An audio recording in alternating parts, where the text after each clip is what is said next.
സ്പ്രിങ്സും buckling of compression springs രണ്ട് ടോപ്പിക്കാണ്. ഇപ്പോൾ എക്സെൻട്രിക് ലോഡിംഗ് എന്ന് പറയുമ്പോഴത്തേന് ഫസ്റ്റ് ഓഫ് ഓൾ ഞാൻ പറഞ്ഞു ലോഡ് കൊടുത്ത് നമ്മളൊരു സ്പ്രിങ് അല്ലേ, സ്പ്രിങ് ലോഡ് കൊടുക്കുമ്പോൾ നമ്മൾ സാധാരണ കൊടുക്കുമ്പോൾ ഈ സ്പ്രിങ്ങിൻ്റെ ആക്സിസുമായിട്ട് കോയിൻസൈഡ് ചെയ്ത് കൊടുക്കുകയായിരിക്കും നമ്മൾ ലോഡ് കൊടുക്കുന്നത്. സപ്പോസ് നമ്മൾ ലോഡ് കൊടുക്കുമ്പോൾ ഈ ലോഡ് സ്പ്രിങ്ങിൻ്റെ ആക്സിസാണ്, സ്പ്രിങ്ങിൻ്റെ ആക്സിസുമായിട്ട് കോയിൻസൈഡ് ചെയ്യുന്നില്ല, കണ്ടോ, ഇങ്ങനെയാണ് ലോഡ് കൊടുക്കുന്നിരിക്കട്ടെ. അപ്പോൾ അങ്ങനെ ഉണ്ടാകുന്നത് അതിൻ്റെ ആക്സിസ് സ്പ്രിങ്ങുമായിട്ട് ഇത്ര ഡിസ്റ്റൻസ് മാറിയിട്ടാണ് ആ ലോഡ് ആക്ട് ചെയ്യുന്നത് അല്ലേ. അങ്ങനെയുള്ള ലോഡിങ്ങിനെ പറയുന്ന പേരാണ് എക്സെൻട്രിക് ലോഡിംഗ് എന്ന് പറയുമ്പോൾ.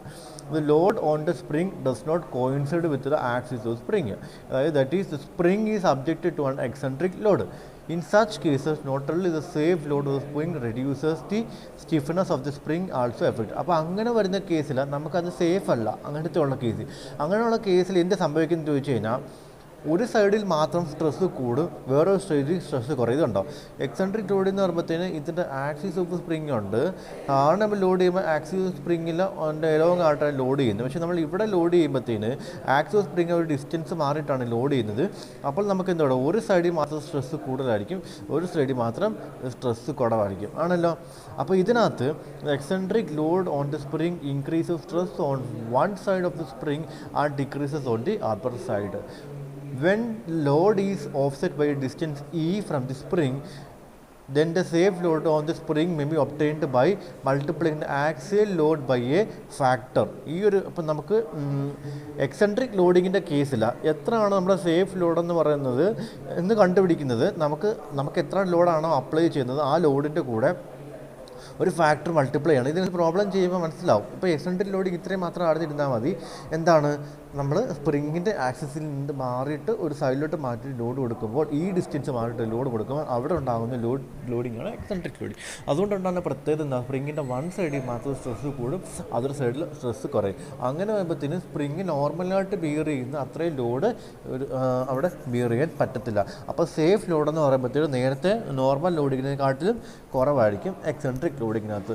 ക്ലിയർ ആയോ എക്സെൻട്രിക് ലോഡിങ്? ഈ നിങ്ങൾ ഫസ്റ്റ് ഇയർ മെക്കാനിക്സിനകത്ത് ബക്ലിംഗ് പഠിച്ചിട്ടില്ലേ? ഫസ്റ്റ് ഇയർ മെക്കാനിക്സിനകത്തല്ലല്ലോ, നിങ്ങൾ മെക്കാനിക്സ് സോളിഡിനകത്ത് ബക്ലിംഗ് പഠിച്ചിട്ടില്ലേ? ബക്ലിംഗ് പഠിച്ചിട്ടുണ്ടോ?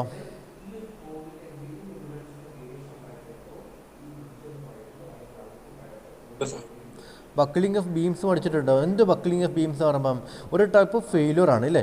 നമ്മളെങ്ങനെയാണ് ഒരു ബീമിനകത്ത് ഇങ്ങനെ നമ്മൾ ലോഡ് കൊടുക്കുമ്പം എങ്ങനെ ഫെയിലാവുന്നത്, ഇങ്ങനെ ഫെയിലാവുന്നു അല്ലേ. ലോഡ് കൊടുക്കുമ്പോൾ ഇങ്ങനെ ഫെയിലാകുന്ന ഒരു ടൈപ്പ് ഫെയിലറാണ് ബക്ലിംഗ്. അതേപോലെ തന്നെ നമ്മൾ അപ്പോൾ ആ ബക്ലിംഗ് ഉണ്ടാകുന്ന എപ്പോഴാണ്, ഈ ബീമിൻ്റെ ആക്സിസിന് എലോങ്ങായിട്ടല്ല, ആക്സിസിനകത്തുനിന്ന് ഡിസ്റ്റൻസ് മാറിയിട്ട് ബീമിന് എക്സെൻട്രിക് ലോഡിങ് കൊടുക്കുമ്പോഴാണ് സാധാരണ ബക്ലിംഗ് ഉണ്ടാകുന്നത്. എലോങ് ദി ആക്സിസ് നമ്മൾ ലോഡ് കൊടുക്കുകയാണെന്നുണ്ടെങ്കിൽ ആ ലോഡ് നേരെ താഴോട്ട് തന്നെ ട്രാൻസ്ഫർ ആയിപ്പോകും. പക്ഷേ ആക്സിസിനകത്ത് ലോഡ് ഓഫ് ഡിസ്റ്റൻസ് മാറിയിട്ടാണ് ലോഡ് കൊടുക്കുന്നുണ്ടെങ്കിൽ ആ സമയത്താണ് അവിടെ ബക്ലിംഗ് എന്ന് പറയുന്നത്, ബക്ലിംഗ് ഉണ്ടാകുന്നത്. അതേപോലെ തന്നെയാണ് ഇവിടെ ബക്ലിംഗ് ഓഫ് കംപ്രഷൻ സ്പ്രിങ്സ്. അപ്പോൾ ഇവിടെ നമുക്ക് ബക്ലിംഗ് ഉണ്ടാകുന്നത് എന്ന് നോക്കിയാൽ ഇവിടെ ഫിഗർ കൊടുത്തിട്ടുണ്ട്.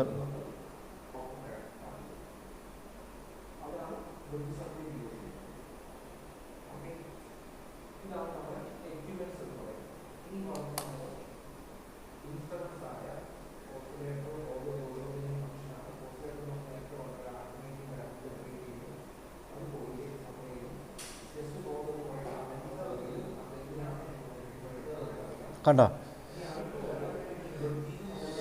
അതായത് ഇത് നേരെ ഇരുന്ന സ്പ്രിങ് ആണ് കണ്ടോ.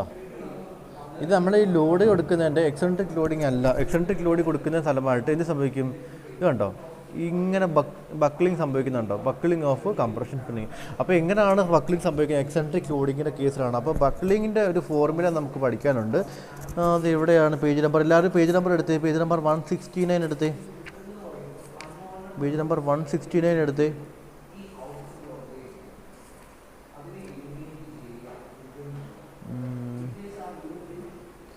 175 എടുത്തേ, പേജ് നമ്പർ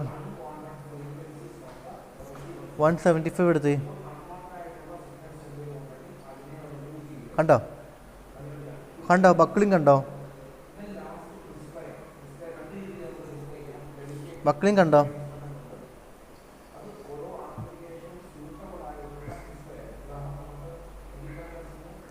കണ്ടോ ബക്ലിംഗ്, ഒന്ന് വായിച്ചു അത് അവിടെ എഴുതി വെച്ചേക്കുന്നത് എന്തുവാ?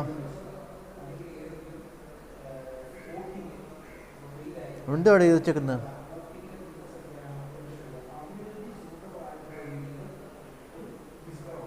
ഹലോ, പേജ് നമ്പർ 175 എടുത്തിട്ട് ബക്കിളിങ്ങിനകത്ത് അവിടെ റിലേറ്റീവ് ഡിഫ്ലക്ഷൻ 175 ഇത് ഹെലിക്കൽ ആക്സിയൽ ലോഡ് അങ്ങനെയല്ലേ കൊടുത്തേക്കുന്നത് ബക്കിളിംഗ് എന്ന് പറഞ്ഞ്. 175 നോക്കിയേ, 175. the critical axial load. The critical axial load that can cause വായിച്ച്. Buckling in a helical compression spring having a great length in proportion to its pitch diameter.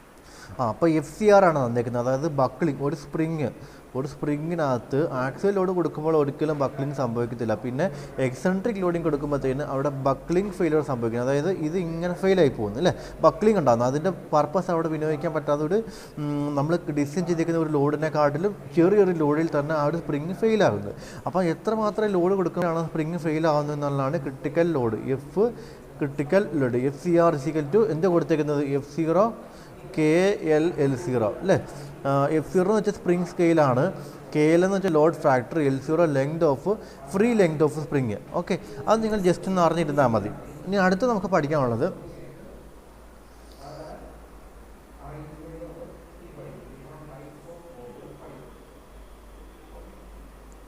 Surge in spring. എന്താണ് surge in spring പറഞ്ഞത്? ഒന്നുമില്ല, സിമ്പിളാണ്. ആദ്യമേ first of all ഇതിൻ്റെ ഒരു simple version പറയാം, എന്നിട്ട് നമുക്കിത് വായിച്ചു നോക്കാം. അതായത് ഞാനൊരു സ്പ്രിങ് എടുക്കുന്നു. ഓക്കെ, ഒരു സ്പ്രിങ് എടുക്കുന്നു. ഓക്കെ, ഇവിടെ സ്പ്രിങ് എടുക്കുന്ന സമയത്ത് ഇവിടെയാണ് ഞാൻ ഇനിഷ്യലി ലോഡ് ചെയ്യുന്നത് ആണല്ലോ. ഇനിഷ്യലി ലോഡ് ചെയ്യുമ്പം ഏറ്റവും കൂടുതൽ ആദ്യമേ ഡിഫ്ലക്ഷൻ ഉണ്ടാകുന്നത് എവിടെയായിരിക്കും? ഡിഫ്ലക്ഷൻ ഉണ്ടാകുന്നത് എവിടെയായിരിക്കും?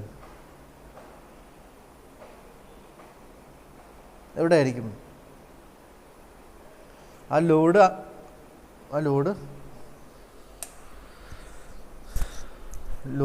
അപ്ലൈ ചെയ്യുന്ന കോയിൽസിലായിരിക്കും ഏറ്റവും കൂടുതൽ ഡിഫ്ലക്ഷൻ ഉണ്ടാകുന്നത് ആണല്ലോ അല്ലേ. അത് കഴിയുമ്പോഴത്തേനും അതിന് വളരെ സമയമെടുത്ത് അല്ലെങ്കിൽ കുറച്ച് സെക്കൻഡ്സ് കഴിയുമ്പോൾ മാത്രമേ ആ ഒരു കംപ്രഷൻ വേവ് താഴോട്ട് മൂവ് ചെയ്യത്തുള്ളൂ. ആണോ? അപ്പോൾ അതിനെ ഞാൻ വായിച്ചു നോക്കാം. One end of the helical spring is resting on A rigid support. അതായത് ഒരു ഹെലിക്കൽ സ്പ്രിങ് ആണ്, ഒരു എൻഡ് റിജിഡ് സപ്പോർട്ട് ഫിക്സ് ചെയ്ത് വെച്ചേക്കുവാണ്. And other end is loaded suddenly. അപ്പോൾ ഈ എൻഡ് ഞാൻ പെട്ടെന്ന് ലോഡ് ചെയ്തു. എന്ത് സംഭവിക്കും? അങ്ങനെ പെട്ടെന്ന് ലോഡ് ചെയ്യുന്ന സമയത്ത് then all of the coil of the spring will not suddenly deflect equally. അപ്പോൾ ഞാൻ പെട്ടെന്ന് ലോഡ് ചെയ്യുമ്പം ഈ മൊത്തം സ്പ്രിങ്ങും ഒരുപോലെ ഡിഫ്ലക്റ്റ് ചെയ്യുമോ? ഈ ഫുൾ കോയിൽ ഒരുപോലെ ഡിഫ്ലക്റ്റ് ചെയ്യുമോ? ഇപ്പോൾ ഇതിനകത്ത് ഇവിടെ ഈ ഒരു ഭാഗം ഫിക്സ് ചെയ്ത് വെച്ചേക്കുവാണ്, ഇവിടെ നമ്മൾ ലോഡ് കൊടുക്കുന്നത്. അപ്പോൾ ഈ മൊത്തം കോയിൽസും ഒരുപോലെ ഡിഫ്ലക്റ്റ് ചെയ്യുമോ? ഇല്ല സാർ. പിന്നെന്താ സംഭവിക്കുന്നത്? Because some time is required for the propagation of the stress along the spring wire. അപ്പോൾ നമ്മളിവിടെ കൊടുക്കുന്ന ലോഡ് ഈ ഒരു കോയിലിക്കൂടെ ട്രാൻസ്ഫർ ചെയ്ത് താഴെ എത്താൻ വേണ്ടിയിട്ട് കുറച്ച് സമയം വേണ്ടി വരും അല്ലേ. അപ്പോൾ നമ്മൾ നോക്കുമ്പോൾ എന്താണ്, ഈ little consideration will show that in the beginning the end of the coil of the spring in contact with the applied load take up the whole of the deflection and then transmit it to a larger part of deflection to the adjacent coils only. അതായത് ഈ ഒരു coil എടുക്കുമ്പോൾ നമ്മൾ load കൊടുക്കുന്ന സമയത്ത് ഈ end fix ചെയ്ത് വെച്ച് വെക്കുക. അപ്പോൾ ഇവിടെ ലോഡ് കൊടുക്കുമ്പോഴത്തേന് ഈ ആദ്യത്തെ 2-3 കോയിൽസ് ആയിരിക്കും ആ ഡിഫ്ലക്ഷൻ മൊത്തം അബ്സോർബ് ചെയ്യുന്നത്. അതിനുശേഷം ആ ഡിഫ്ലക്ഷൻ അങ്ങോട്ട് ട്രാൻസ്ഫർ ചെയ്യും, തൊട്ടടുത്ത കോയിൽസിലോട്ട് ട്രാൻസ്ഫർ ചെയ്യും. അങ്ങനെ തൊട്ടടുത്ത കോയിൽസിലോട്ട് ട്രാൻസ്ഫർ ചെയ്ത് ഏറ്റവും ബോട്ടമിലുള്ള കോയിൽസിലോട്ട് എത്തണമെങ്കിൽ കുറച്ച് സമയം എടുക്കത്തില്ലേ? സിമ്പിൾ അല്ലേ? അപ്പോൾ എന്താ പറയുക, in this way a wave of compression propagates through the coil to the supported end from where it is deflected back to the deflected end. അപ്പോൾ ഇത് ഇങ്ങനെ താഴെ വന്ന് എന്നിട്ട് ഇവിടെ വന്നിട്ട് ആ വേവ് വീണ്ടും ഡിഫ്ലക്റ്റ് ചെയ്ത് തിരിച്ച് പോകുന്നു അല്ലേ. This wave of compression travel along the spring indefinite. ഇതിങ്ങനെ താഴോട്ട് മൂവ് ചെയ്യുന്നു ആ ഡിഫ്ലക്ഷൻ, പിന്നെ ഇവിടുന്ന് തിരിച്ച് ട്രാൻസ്ഫർ ചെയ്ത് മുകളിലോട്ട് കൊടുക്കുന്നു, താഴോട്ട് മൂവ് ചെയ്യുന്നു, അങ്ങനെ ഒരു ഇൻഡെഫിനിറ്റ് ആയിട്ട് ആ ഒരു സ്പ്രിങ്ങിലായിട്ട് ട്രാവൽ ചെയ്തുകൊണ്ടേയിരിക്കും. അപ്പോൾ if the applied Lord is fluctuating as A type of cases of valve spring in internal combustion engine and if the time interval between the application of load is equal, then the time required for the wave to travel from one end to another end then the time required to travel for wave to travel one and another end resonance will occur. This results in large deflections of the coil corresponding a high stress. So under this condition it is possible for the spring may fail. This phenomenon is called surge. അപ്പോൾ surge എന്ന് പറയുമ്പോൾ ഞാൻ ഒന്നുകൂടെ പറയാം. First of all നമ്മളൊരു spring കൊടുക്കുന്നു അല്ലേ, സ്പ്രിങ്ങിൻ്റെ ഒരു എൻഡ് ഞാൻ ലോഡ് ചെയ്യുന്നു, ഇവിടെ ഞാൻ ഒരു ലോഡ് കൊടുക്കുന്നു. അപ്പോൾ ലോഡ് കൊടുക്കുമ്പോൾ ഇനിഷ്യലി ആദ്യത്തെ കോയിൽസ് മാത്രമേ ഡിഫ്ലക്ഷന് വിധേയമാകുന്നുള്ളൂ. ആദ്യത്തെ ആ കോയിൽസ് തൊട്ടടുത്ത കോയിൽസ് ഒരു ഡിഫ്ലക്ഷൻ ട്രാൻസ്ഫർ ചെയ്യുന്നു, ആ കോയിൽസ് തൊട്ടടുത്ത കോയിൽസ് ഒരു ഡിഫ്ലക്ഷൻ ട്രാൻസ്ഫർ അങ്ങനെ ട്രാൻസ്ഫർ ചെയ്ത് ബോട്ടം വരെ എത്തുന്നു. ബോട്ടം വരെ എത്തിക്കഴിയുമ്പോഴത്തേക്കും ഫിക്സ് ചെയ്തേക്കുന്നുണ്ട്, പിന്നെയും ഈ ഒരു കംപ്രഷൻ വേവ് തിരിച്ചു പോകുന്നു അല്ലേ. അങ്ങനെ താഴോട്ട് മുകളിലോട്ട് ഈ കംപ്രഷൻ വേവ്സ് മൂവ് ചെയ്തുകൊണ്ടിരിക്കുന്നത്. നമ്മളിപ്പോൾ ഈ ഒരു സ്പ്രിങ് യൂസ് ചെയ്യുന്നത് ഇപ്പോൾ internal compression engine I C engine എടുക്കുകയാണെങ്കിൽ ഐ സി എഞ്ചിനകത്ത് വാൽവ് ഉണ്ട് ഇല്ലേ, ഇൻലെറ്റ് വാൽവ് ഔട്ട്ലെറ്റ് വാൽവ്. ആ ഒരു വാൽവിനകത്ത് ആക്ട് ചെയ്യുന്ന ഫോഴ്സസ് എന്ന് പറയുമ്പോഴത്തേനും ഓരോ സൈക്കിളിലും ഈക്വൽ ഫോഴ്സസ് ആയിരിക്കും, ഈക്വൽ ടൈം ഇൻ്റർവെല്ലിൻ്റെ ഇടയ്ക്കായിരിക്കും ഈക്വൽ ഫോഴ്സ് ആക്ട് ചെയ്യുന്നത്. അപ്പോൾ ആ ഒരു ഈ വേവ് താഴോട്ടും മുകളിലോട്ട് മൂവ് ചെയ്യാനുള്ള ടൈമും പിന്നെ അവിടെ ഉണ്ടാകുന്ന ഫോഴ്സിൻ്റെ ഫ്രീക്വൻസിയും രണ്ട് ഫ്രീക്വൻസി സെയിം ആണെന്നുണ്ടെങ്കിൽ അവിടെ എന്ത് സംഭവിക്കാൻ സാധ്യതയുണ്ട്? റെസൊണൻസ് സംഭവിക്കാൻ സാധ്യതയുണ്ട്. റെസൊണൻസ് എന്ന് വെച്ചാൽ എന്താണ്? റെസൊണൻസ് എന്ന് വെച്ചാൽ എന്താണ്? റെസൊണൻസ് എന്ന് വെച്ചാൽ എന്താണ്? എന്താണ് റെസൊണൻസ്?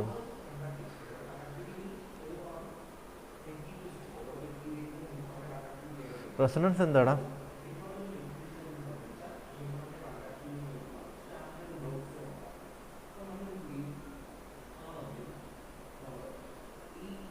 എന്താ റെസൊണൻസ് എന്താ?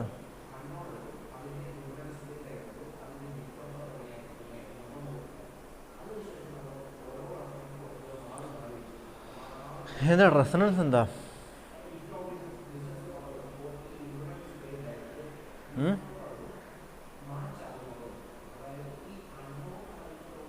റെസൊണൻസ് എന്താ? ഡോവിനകത്ത് റെസൊണൻസ് ഇല്ലേ? എന്തോ റെസൊണൻസ് എന്ന് പറയുമ്പോൾ ദൈവമേ,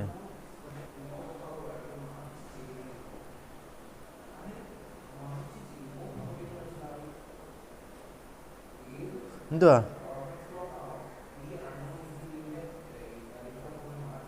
ഹലോ, കേൾക്കുന്നുണ്ടോ? അത് കട്ടായിപ്പോയോ?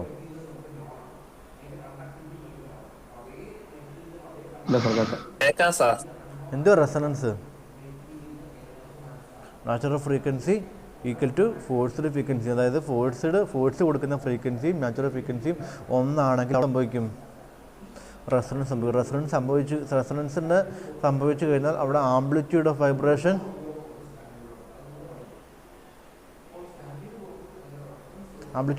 എങ്ങനെ ആയിരിക്കും? എക്സസീവ്ലി ലാർജ് ആയിരിക്കും. അതുകൊണ്ട് ഓൺലൈൻ ക്ലാസ്സിൻ്റെ പ്രത്യേകതയാണ്, കഴിഞ്ഞ സെമസ്റ്ററിൽ പഠിച്ച ഓൺലൈൻ ക്ലാസ്സിൻ്റെ പ്രത്യേകത. ഓൺലൈൻ ക്ലാസ് ആയതുകൊണ്ട് ആർക്കും ഒന്നും അറിയത്തില്ല. അപ്പോൾ അവിടെ നിങ്ങൾ ഇത്രയും മനസ്സിലാക്കിയാൽ മതി. ഒരു സ്പ്രിങ്ങിൽ നമ്മൾ ഒരു എൻഡ് നമ്മൾ ഫിക്സ് ചെയ്ത് വെക്കുന്നു, ഒരു എൻഡിൽ നമ്മൾ ലോഡ് കൊടുക്കുന്നു. ആ ലോഡ് കൊടുക്കുന്ന സമയത്ത് ഇനിഷ്യലി ആ ലോഡ് എവിടെയാണ് കൊടുക്കുന്നത് ആ ഇനിഷ്യൽ കോയിൽസ് മാത്രം ഡിഫ്ലക്ഷൻ മൊത്തം ക്യാരി ഓവർ ചെയ്യും. ആ ഡിഫ്ലക്ഷൻ നെക്സ്റ്റ് അഡ്ജസൻറ്റ് സ്പ്രിങ്ങിലോട്ട് ട്രാൻസ്ഫർ ചെയ്ത് കൊടുക്കും. അങ്ങനെ ട്രാൻസ്ഫർ ചെയ്ത് അതിൻ്റെ ഫിക്സ് ചെയ്തൊക്കെ എൻഡിൽ വരുന്നു. ആ ഡിഫ്ലക്ഷൻ തിരിച്ച് മുകളിലോട്ട് മൂവ് ചെയ്യുന്നു അല്ലേ, മുകളിലോട്ട് മൂവ് ചെയ്യുന്നു. അപ്പം നമ്മൾ ഈ സ്പ്രിങ് യൂസ് ചെയ്യുന്നത് നമ്മൾ റെഗുലറായിട്ട് correct regular interval of period of ടൈമിലാണ് ഫോഴ്സ് ആക്ട് ചെയ്യുന്ന സ്ഥലത്താണ് സ്പ്രിങ് യൂസ് ചെയ്യുന്നുണ്ടെങ്കിൽ, എക്സാമ്പിൾ പറയുകയാണെന്നുണ്ടെങ്കിൽ ഓട്ടോമൊബൈൽസിൻ്റെ വാൽവ്സ്, പക്ഷേ ഇൻലെറ്റ് വാൽവ്, എക്സോസ്റ്റ് വാൽവ് അവിടെയൊക്കെയാണ് ഉപയോഗിക്കുന്നതെന്നുണ്ടെങ്കിൽ ഈ ഒരു ഡിഫ്ലക്ഷൻ്റെ ഫ്രീക്വൻസിയും നമ്മൾ കൊടുക്കുന്ന ആ ഒരു സ്പ്രിങ്ങിനകത്ത് ഫോഴ്സ് അല്ലെങ്കിൽ ഈ ലോഡ് അപ്ലൈ ചെയ്യുന്ന ഫ്രീക്വൻസി, രണ്ട് ഫ്രീക്വൻസിയും സെയിം ആയിട്ട് വരുന്ന കേസ് ആണെന്നുണ്ടെങ്കിൽ അവിടെ എന്ത് സംഭവിക്കും? ആ ഒരു ഡിഫ്ലക്ഷൻ്റെ അതിൻ്റെ ഡിഫ്ലക്ഷൻ്റെ ആംപ്ലിറ്റ്യൂഡ് വളരെ കൂടുതലാവുകയും ആ ഒരു സ്പ്രിങ് എന്ത് സംഭവിക്കാൻ സാധ്യതയുണ്ട്?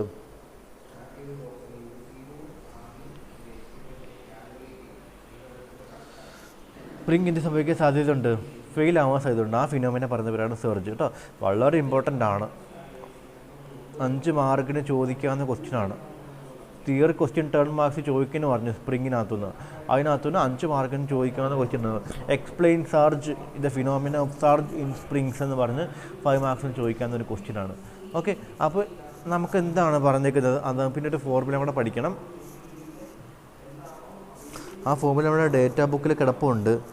നോക്കി, ഡേറ്റാ ബുക്കിൽ പേജ് നമ്പർ 177 എടുത്ത്.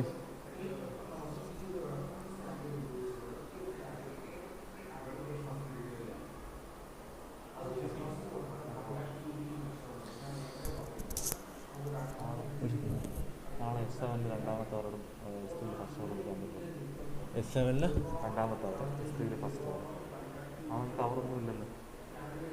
It has been found that the natural frequency of the spring should be at least 20 times the frequency of application of a periodic load in order to avoid the resonance with all harmonic frequencies up to 20th order. അപ്പം natural frequency സ്പ്രിങ്ങും എന്ന് പറയുമ്പോൾ 20 times of നമ്മുടെ apply ചെയ്ത ലോഡിൻ്റെ 20 times എങ്കിലും ആണെങ്കിൽ മാത്രമേ നമുക്ക് ഈ ഒരു റെസണൻസ് അവോയ്ഡ് ചെയ്യാൻ പറ്റത്തുള്ളൂ. അത് നമ്മൾ എക്സ്പെരിമെൻ്റലായിട്ട് കിട്ടിയ കാര്യങ്ങളാണ്.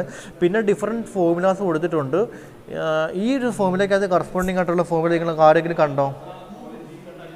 ഡേറ്റാ ബുക്കില്ല 177 ഈ ഒരു ഫോർമുലയെ കറങ്ങിയിട്ടുള്ള ഫോർമുല ആരെങ്കിലും കണ്ടോ?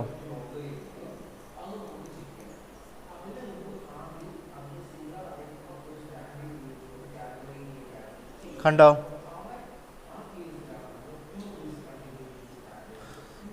ഹലോ, കേൾക്കുന്നുണ്ടോ? 177 കുറേ ഫോർമുല എടുത്തിട്ടുണ്ട്. ഇതിനകത്ത് പറഞ്ഞ natural frequency spring clamped at 2 plate, 2 എൻഡിലും ക്ലാമ്പ് ചെയ്ത് വെച്ചിരിക്കുന്ന സ്പ്രിങ്ങിൻ്റെ നാച്ചുറൽ ഫ്രീക്വൻസി തന്നേക്കുന്നത്. ഈ ഫോർമുല എവിടെയെങ്കിലും കണ്ടോ? 177 6 എന്ന് പറഞ്ഞ ടൈം മിസ്സിങ് ആണ് അതിനകത്ത്. കണ്ടോ എവിടെങ്കിലും?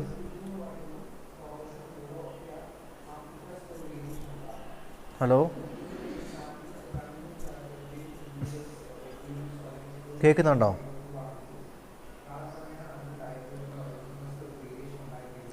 ഹലോ, റെസ്പോൺസ് ഇല്ല. ഈ ഫോർമുല കണ്ടോ?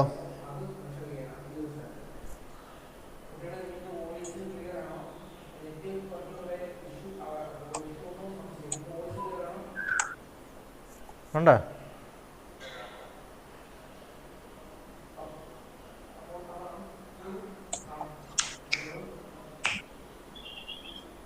സാർ ഇതിനകത്ത് 11.22 സിക്കകത്ത് റൂട്ടിനകത്ത് capital G small g by 2 gamma എന്നുണ്ട്.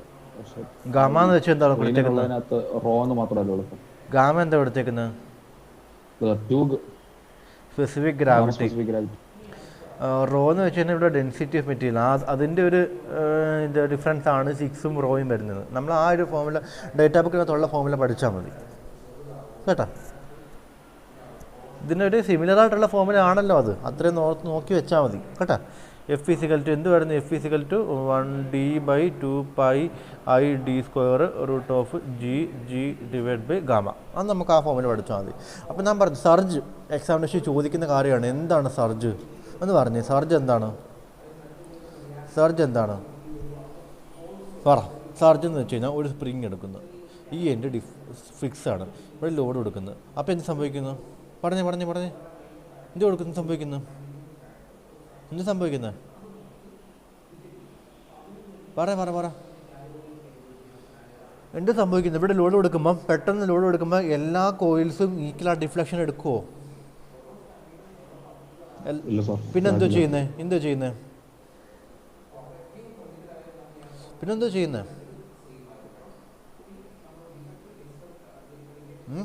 എല്ലാ കോഴ്സുകളും ഡിഫ്ലക്ഷൻ എടുക്കത്തില്ല, പിന്നെ എന്തോ ചെയ്യുന്നത്?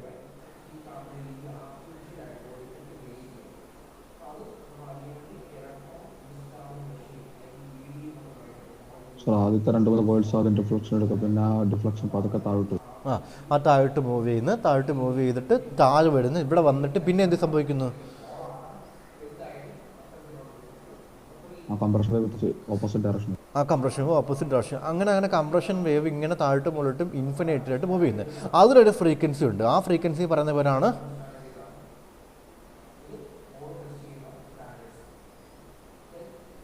നാച്ചുറൽ ഫ്രീക്വൻസി എന്ന് പറയുന്നത്, അല്ലേ? ആ കംപ്രഷൻ വേവ് താഴോട്ടും മുകളിലോട്ടും മൂവ് ചെയ്യുന്ന ഫ്രീക്വൻസി പറയുന്ന പോലെ നാച്ചുറൽ ഫ്രീക്വൻസി. ഇനി നമ്മൾ ഈ ലോഡ് അപ്ലൈ ചെയ്യുന്നുണ്ടല്ലോ, ഈ ലോഡ് അപ്ലൈ ചെയ്യുന്ന ഫ്രീക്വൻസിയും ഈ നാച്ചുറൽ ഫ്രീക്വൻസിയോട് സെയിം ആണെന്നുണ്ടെങ്കിൽ, ലോഡ് അപ്ലൈ ചെയ്യുന്ന ഫ്രീക്വൻസി എഫ് എന്നിരിക്കട്ടെ, ഇങ്ങനെ ഈ ലോഡ് ഇങ്ങനെ അപ്ലൈ ചെയ്തുകൊണ്ടിരിക്കുക, ആ ലോഡ് അപ്ലൈ ചെയ്യുന്ന ഫ്രീക്വൻസിയും ഈ നാച്ചുറൽ ഫ്രീക്വൻസിയും സെയിം ആണെന്നുണ്ടെങ്കിൽ അവിടെ എന്ത് സംഭവിക്കും?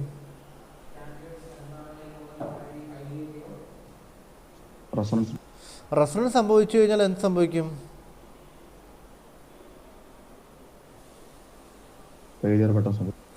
ആംപ്ലിറ്റ്യൂഡ് ഹൈ ആയിരിക്കും, അല്ലേ? റെസൊണൻസ് സംഭവിക്കും, ആംപ്ലിറ്റ്യൂഡ് ഹൈ സംഭവിക്കും, അപ്പോൾ ഫെയിലിയർ സംഭവിക്കും, അല്ലേ? അപ്പോൾ ഡിഫറെൻറ്റ് ടൈപ്സ് ഓഫ് കണ്ടീഷനിലുള്ള ഫ്രീക്വൻസിയുടെ ഫോർമുല നമ്മൾ എഴുതി വെച്ചിട്ടുണ്ട്. അത് കണ്ടായിരുന്നു, 1 end of the spring is thrust, അങ്ങനെ വരുവാണെങ്കിൽ എഫ് എന്ന് പറയുമ്പോഴത്തേന് കൊടുത്തിട്ടുണ്ട്.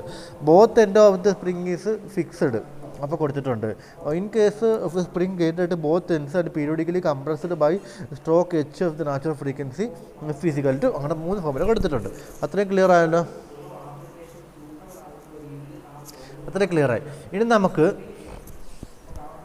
ഈ സ്പ്രിങ്ങിനകത്ത് സർജിങ് എന്ന് പറയുന്ന ഫിനോമിനൻ എങ്ങനെ എലിമിനേറ്റ് ചെയ്യാം? First one, using friction damper on the centre coils so that the wave propagation dies out. ആ ഒരു കംപ്രഷൻ വേവിൻ്റെ പ്രൊപ്പഗേഷൻ ഇല്ലാതാൻ വേണ്ടി ഈ ഒരു സ്പ്രിങ്ങിൻ്റെ സെൻട്രലിനായിട്ട് നമുക്ക് എന്ത് വെച്ച്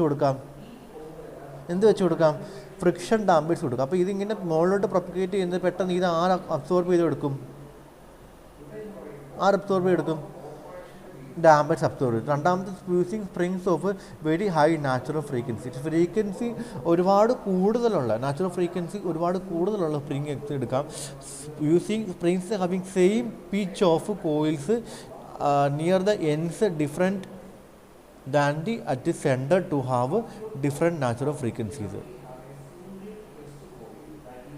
അതായത് രണ്ട് എൻഡിലും ഒരേ പിച്ചുള്ള കോയിൽ, പക്ഷേ സെൻട്രലിൽ മാത്രം വേറൊരു പിച്ച് കൊടുക്കുന്നത്. മനസ്സിലായില്ലേ? ഒരു പിച്ചെന്ന് പറയുമ്പോഴത്തേന് എന്താണ്? പിച്ചെന്ന് വെച്ചാൽ എന്താണ്?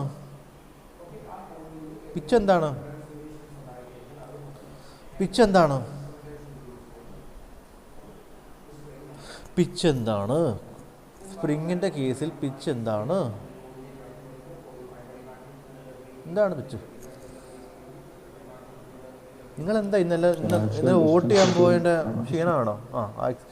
രണ്ട് കോയിൽസ് തമ്മിലുള്ള ഡിസ്റ്റൻസ് ആണ് പിച്ച്. അപ്പോൾ നമുക്ക് രണ്ട് സ്പ്രിങ് എടുക്കുവാണെങ്കിൽ രണ്ട് എൻഡിലും ഒരേ പിച്ചുള്ള പിച്ച് കൊടുക്കാം, പക്ഷെ നടുക്ക് മാത്രം സെൻറ്ററിൽ മാത്രം വേറൊരു പിച്ച് കൊടുക്കാം. അങ്ങനെ കൊടുക്കുമ്പോഴത്തേന് എന്ത് സംഭവിക്കും? ഈ ഒരു വേവിൻ്റെ പ്രൊപ്പഗേഷൻ ആര് തടയും? ആ ഒരു ഡിഫറെൻറ്റ് പിച്ച് വരുമ്പോഴത്തേന് ആ ഒരു വേവിൻ്റെ പ്രൊപ്പഗേഷൻ തടയും, ആണല്ലോ. അപ്പോൾ ഈ മൂന്ന് കേസസ് വെച്ചിട്ട് നമുക്ക് സർജ് പ്രിവെൻറ്റ് ചെയ്യാം. First one friction damper, second one high frequency, third one different pitches, അല്ലേ? സെൻട്രലിലുള്ള കോയിലിൻ്റെ പിച്ച് ഡിഫറെൻ്റ് ആക്കി കൊടുക്കാം. അപ്പോൾ 3 പോയിൻറ്റ്സ് വളരെ ഇമ്പോർട്ടൻ്റ് ആണ്. Explain the phenomena of surge in springs and how we can avoid it. Clear ആയല്ലോ? അപ്പോൾ നോട്ട്സായിട്ട് പ്രത്യേകിച്ചൊന്നുമില്ല. ഞാൻ ഈ ഒരു PDF നിങ്ങൾക്ക് ഗ്രൂപ്പിൽ ഇട്ടേക്കാം. ഈ ഒരു PDF തന്നെയാണ്. ഇത്രയും നോട്ട്സാണ് എഴുതേണ്ടത്. എന്തൊക്കെയാണ് എഴുതേണ്ടത്? ബക്കിളിംഗ് ഓഫ് സ്പ്രിങ് എന്താണ്, പിന്നെ eccentric loading of spring, buckling of spring, അതിനുശേഷം ഇത് എന്താണ് ലാസ്റ്റ് പഠിച്ചത്? സർജ്. അപ്പോൾ 3 കാര്യങ്ങളും വളരെ ഇമ്പോർട്ടൻ്റ് ആണ്. എല്ലാവരും നോട്ട്സ് എഴുതിക്കോളുമല്ലോ.